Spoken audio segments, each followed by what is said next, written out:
News मध्ये मी कैलास सोनवणे आपले हार्दिक स्वागत करतो। सुरुवातीला पाहूया 24 तासातील ताज्या घडामोडी। पहलगामच्या घटनेविरोधात शिवशंभू प्रतिष्ठान धुळेतर्फे शहरातील दत्त मंदिर चौकात पाकिस्तानचा झेंडा जाळून करण्यात आले निषेध आंदोलन। पहलगाम येथील घटनेच्या निषेधार्थ शिंदखेडा शहरातील समस्त मुस्लिम समाजातर्फे काळ्या फिती बांधून करण्यात आले निषेध आंदोलन। जम्मू काश्मीरमधील पहलगाम येथे झालेल्या दहशतवादी भ्याड हल्ल्याची पारदर्शकपणे चौकशी करून खोट्या बातम्या पसरवणाऱ्या चॅनलवर कारवाईची मागणी। आणि वायजीनगर समोर असलेल्या पार्वती नगरात एका व्यावसायिकाचे बंद घर फोडून अज्ञात चोरट्यांनी केली धाडसी चोरी।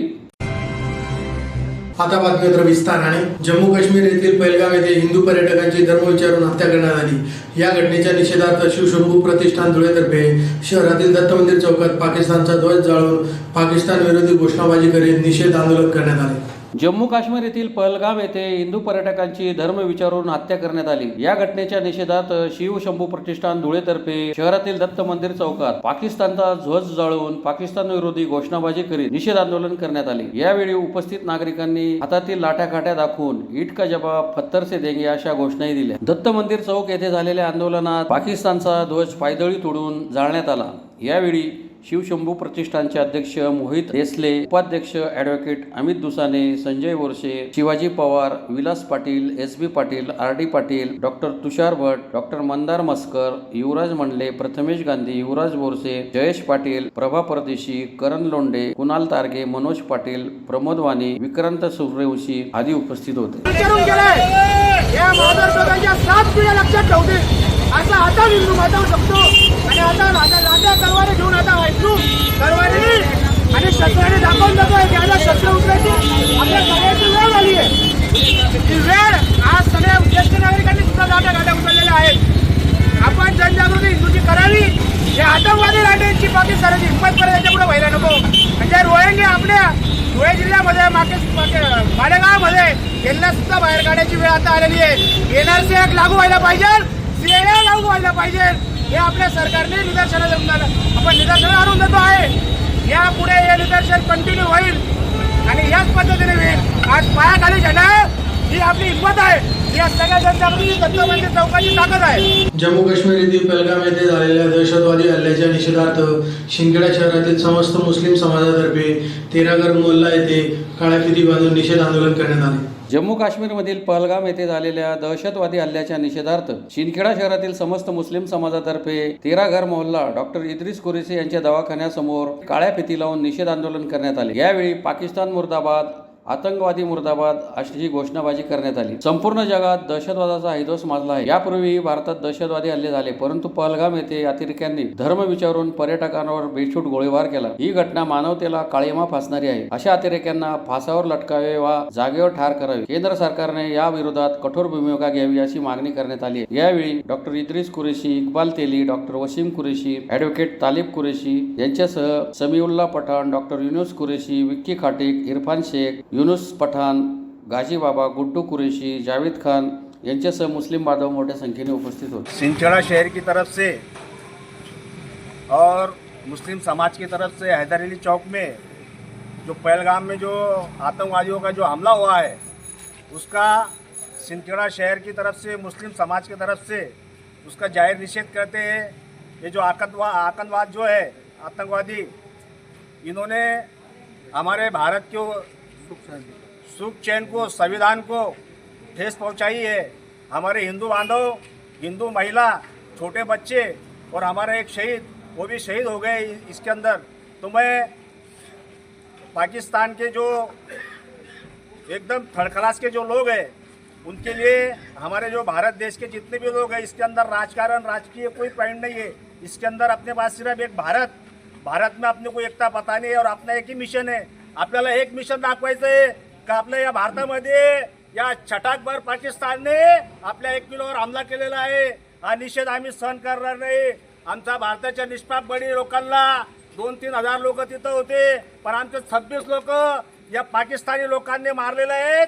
तर मी अमित शहाना विचारणार आहे का अमित शाह साहेब, आमचा हिंदू मुस्लिमांना तुम्ही परवाना द्या पिस्तोलचा, आणि आता आम्ही जे आमचं सैन्य आहे, आमचं जे फौजी आहेत त्यांच्या बरोबर आम्ही पिस्तूल घेऊन त्या पाकिस्तानांचा आम्ही मुर्दा पाडू आणि त्या मुर्दा पाडल्याशिवाय आम्ही राहणार नाही. आणि आमच्या जे 26 लोकांचं निष्पाप बळी गेलेलं आहे त्या पाकिस्तान लोकांना, ज्या पाकिस्तानचे जे हरामखोर लोक आहेत त्यांना त्याच ठिकाणी फाशी द्या आणि आमचा हैदर अली चौकमध्ये आणा. त्यांना आम्ही मुस्लिम समाजातर्फे 22 तारीख को जो पहलगाम के अंदर कश्मीर, इसके अंदर जो आतंकी हमला हुआ है, इसके अंदर हम उनके बराबर के शरीक हैं, उनके दुख में बराबर के शरीक हैं. और ये घटना इसलिए हुई कि हमारी सुरक्षा है ये बहुत कमज़ोर है. अमित शाह गृह मंत्री, उन्होंने कहा था कि अब कश्मीर के अंदर कोई आतंकी रहा नहीं है, लेकिन ये उनकी कमजोरी की वजह से ये आतंकी हमला हुआ है. इसलिए हम गृह मंत्री से विनती करते हैं कि वो अपनी कड़ी सुरक्षा लगाए और इस तरह के आतंकवादियों को कश्मीर में घुसने न दे और जो भी मिला है उसको जगह पर ही ठार करे और फिर से इस तरह की घटना ना हो. और बेगुनाह लोग, हमारे महाराष्ट्र के भी बेगुनाह लोग मारे गए, इसलिए हम उनके दुख में बराबरी के शरीक है और हम उनको श्रद्धांजलि अर्पण करते हैं. जम्मू काश्मीरमधील पहलगाम येथे झालेल्या दहशतवादी भ्याड हल्ल्याची पारदर्शकपणे चौकशी करून खोट्या बातम्या पसरवणाऱ्या चॅनलवर कारवाई करावी अशी मागणी लोकसेवा समिती धुळेतर्फे जिल्हाधिकाऱ्यांना निवेदनाद्वारे करण्यात आली.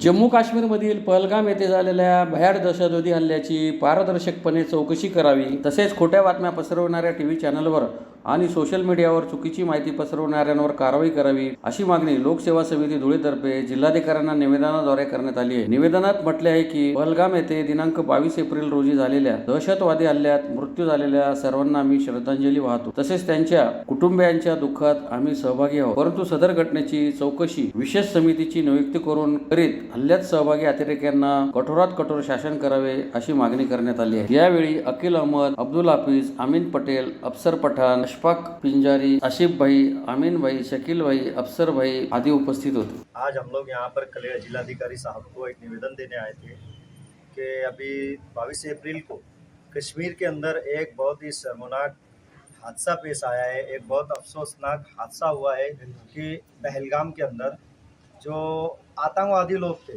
तो वहाँ के जो टूरिस्ट लोग थे उनके ऊपर हमला किया है. हम लोग सबसे पहले जो लोगों के उसमें जाने गई है, हम उनको श्रद्धांजलि पेश करते हैं. उनके परिवार वालों के जो दुख है, जो गम है, हम उनके साथ उनके दुख में भी शामिल है. उसके बाद हम लोग कहना ये चाहते हैं, हम लोगों ने निवेदन में ये मांगनी की है कि जो पहलगाम में हमला हुआ है ये टूरिस्ट लोगों पर हमला हुआ है और ये टूरिस्ट लोग पूरे भारतीय थे, हमारे देश के नागरिक थे, हमारे लोग थे. ये हमला पूरे देश पर हुआ है. तो हम लोग सरकार से ये मांगनी की है कि इससे पहले भी बहुत सारे हमारे देश में हमले हुए, लेकिन आज तक किसकी पूरी जांच नहीं की गई है. तो हम लोगों ने मांगनी की है कि जो भारत की उच्च समिति है, SIT जो है जांच समिति, तो उसके माध्यम से इस मामले की पूरी छानबीन की जाए, इसकी चौकसी की जाए. इससे पहले भी जो हमले हुए तो हमारे जो अधिकारी है, ये हमारी सरकार है, तो वो ये बोल देती है कि पाकिस्तान ने हमला किया या आतंकवादी संगठनों ने हमला किया और उसके बाद वो मामले को क्लोज कर देती है, जबकि मामला क्लोज नहीं होना चाहिए क्योंकि इसके पीछे बहुत सारे लोगों का कौन मास्टरमाइंड है, किनके हाथ है, तो इसमें जांच होना चाहिए. और इसमें जो संबंधित अधिकारी लोग हैं, जो हमारे गृह मंत्री है, संबंधित अधिकारी है, जिनकी नाकामी से इतने बड़े हमले हुए. इससे पहले पुलवामा में भी हमला हुआ था, लेकिन अभी तक के उसका कोई आउटपुट नहीं निकला है. तो हमारी सरकार से ये मांग है कि संबंधित अधिकारियों के ऊपर भी कार्रवाई की जाए और जो लोगों ने ये आतंकी हमला किया है ये बहुत शर्मनाक है, देश के लिए दर्दनाक है, इसलिए उनके ऊपर कड़ी से कड़ी कार्रवाई की जाए. धुळे शहरातील चक्करवाडी रोडवरील भाजीनगर समोर असलेल्या पार्वती नगरात एका व्यावसायिकाकडे झालेल्या चोरीत अज्ञात चोरट्यांनी सोन्या चांदीचे दागिने, रोकडसह लाखो रुपयांचा मुद्देमाल लंपास केला आहे. धुळे शहरातील चक्करवाडी रोडवरील भायजे नगरासमोरील असलेल्या पार्वती नगरात एका व्यावसायिकाकडे घरफोडी झाली असून अज्ञात चोरट्यांनी सोन्या चांदीचे दागिने, रोकडसह लाखो रुपयांचा मुद्देमाल लंपास केला आहे. या घटनेमुळे परिसरात भीतीचे वातावरण निर्माण झाले. याबाबत धुळे शहर पोलीस ठाण्यात गुन्हा दाखल झाला आहे. याबाबत अधिक माहिती अशी की शहरातील जमनालाल बजाज रोडवरील पान दुकानाचे मालक हरीश द्वारका प्रसाद अग्रवाल यांचे JB रोडवर तसेच शासकीय दूध डेअरी जवळील भायजे नगरासमोरील पार्वती नगरात प्लॉट नंबर 31 येथे घर आहे. हरीश अग्रवाल हे दिनांक 23 रोजी JB रोडवरील निवासस्थानी थांबले होते. पार्वती नगरातील घर बंद असल्याची संधी साधून अज्ञात चोरट्यांनी घराच्या मुख्य दरवाजाचा कडेकोंडा तसेच आतील दरवाजाचे कुलूप तोडत आत प्रवेश केला. घरातील 20 ग्राम आणि 10 ग्राम वजनाची सोन्याची साखळी, 12 ते 15 चांदीचे लक्ष्मीचे शिक्के, 50,000 रुपयांची रोकड असा अंदाजे सुमारे 3,50,000 रुपयांचा ऐवज चोरट्यांनी लंपास केला. सदरची घटना गुरुवारी सकाळी उघडकीस आली. त्यांच्या घराशेजारी राहणारे भाऊ नवीन द्वारका प्रसाद अग्रवाल यांच्या पत्नी घराबाहेर आल्या असता त्यांना हरीश अग्रवाल यांचा घराचा दरवाजा उघडा दिसला. त्यांनी घरात आवाज दिला, मात्र कोणताही प्रतिसाद मिळाला नाही. त्यामुळे त्यांनी घरात पाहिले. घरातील साहित्य अस्ताव्यस्त पडलेले दिसून आले. त्यांनी हरीश अग्रवाल यांना घरात चोरी झाल्याचे कळवले. त्यानंतर ते कुटुंबासह घरी आले. तसेच प्रवीण अग्रवाल, अजय अग्रवाल यांनी डायल 112 वर संपर्क साधला. शिवाय घटनेची माहिती धुळे शहर पोलिसांना दिली. त्यानुसार शहर पोलीस ठाण्याचे पोलीस निरीक्षक दीपक पाटील यांच्यासह कर्मचारी घटनास्थळी दाखल झाले. पोलिसांनी घटनास्थळाची पाहणी करून पंचनामा केला. याबाबत शहर पोलीस ठाण्यात नोंद झाली. प्रवीण अग्रवाल, मला सकाळी 8 वाजता हरीश द्वारका प्रसाद अग्रवाल यांचा सकाळी 8 वाजता फोन आला की भैया घर पे चोरी हुई, आप आओ. मग मी इथं आलो, अजय भैया अग्रवाल आम्ही सोबत इथं आलो आणि पाहिलं तर सगळं अस्तव्यस्त पडलेला कपाट होता. कारण की हे काल रात्री यांचं गावातील जे घर आहे त्या ठिकाणी होते. त्या घराला कुलूप होतं. तर या ठिकाणी सगळं अस्तव्यस्त पडलं असताना मग यांना विचारणा केली आम्ही का काय गेलं. तर हे म्हणाले 20 ग्रॅमची एक चैन, 10 ग्रॅमची चैन, यांच्याकडे बिल देखील आहे आणि पूजाचे काही लक्ष्मीचे चांदीचे शिक्के होते, काही रोकड होती. असं सुमारे 3.5-4 लाखाचा माल यांचा गेलेला आहे. मग आम्ही तात्काळ 112ला कॉल केला. CTPI दीपक पाटील सर यांना फोन केला. यांनी तुषार भोपारजी हे तात्काळ इथं हजर झाले. तर आमचं एकच म्हणणं आहे की या परिसरात गोरगरीब जनता राहते, कष्टकरू लोक असतात आणि यांचे आज लहान लहान मुलं बाळं मोठे होऊ राहिले. काही मुलं बाळांच्या हिशोबाने, शिक्षणाच्या हिशोबाने किंवा पुढे मुलं बाळांच्या लग्नाच्या हिशोबाने जे काही पुंजी जमा करत आहेत आणि अशा वेळी कधी अशा घटना घडत असतील तर हे खूप दुर्दैवी आहे. कारण की यांची जी काही पुंजी आहे ते तेच आहे. तर संबंधित पोलीस स्टेशन विभाग आणि पोलीस अधीक्षकांना विनंती करतो की या परिसरात आपण जास्तीत जास्त गस्त घालावा आणि या लोकांचा जो काही माल गेलेला आहे यांना मिळवून द्यावा. ही पोलीस प्रशासनाला मी एक सामाजिक कार्यकर्ता म्हणून विनंती करतो. पुन्हा एक नजर ठळक घडामोडींवर. पहलगामच्या घटनेविरोधात शिवशंभू प्रतिष्ठान धुळेतर्फे शहरातील दत्त मंदिर चौकात पाकिस्तानचा झेंडा जाळून करण्यात आले निषेध आंदोलन. पहलगाम येथील घटनेच्या निषेधार्थ शिंदखेडा शहरातील समस्त मुस्लिम समाजातर्फे काळ्या फिती बांधून करण्यात आले निषेध आंदोलन. जम्मू काश्मीरमधील पहलगाम येथे झालेल्या दहशतवादी भ्याड हल्ल्याची पारदर्शकपणे चौकशी करून खोट्या बातम्या पसरवणाऱ्या चॅनलवर कारवाईची मागणी. आणि वायजीनगर समोर असलेल्या पार्वती नगरात एका व्यावसायिकाचे बंद घर फोडून अज्ञात चोरट्यांनी केली धाडसी चोरी. याचबरोबर श्रीराम टाइम न्यूजची बातमीपत्र संपली. दिवसभरातील ताज्या घडामोडींसाठी पाहत राहा श्रीराम टाइम न्यूज. भेटूया पुढील प्रसारणात. तोपर्यंत नमस्कार.